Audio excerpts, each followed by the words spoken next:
This morning, I came to Rockstar, a small forest in Stockholm, with one simple goal: to slow down, stay quiet, and wait for nature to reveal something beautiful. Wildlife photography is not always about chasing the shot. Sometimes it is about patience, listening to the wind, waiting the light change, and giving the forest enough time to forget you are there. I don't know what I will see today, maybe nothing at all, but if I wait quietly enough, maybe nature will give us one small moment worth remembering. So come with me and let's wait together and see what's ahead.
Before I show you the final photos, I want to quickly introduce myself.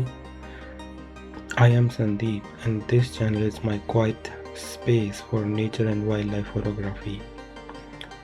I want to capture forest, lakes, birds, animals, and small peaceful moments without rushing or disturbing them. This video is just a beginning. My goal is to bring you into the patience behind the photo, not just the final results. If this kind of calm wildlife photography is something you enjoy, you are welcome to subscribe and follow along. Now, here are the photos.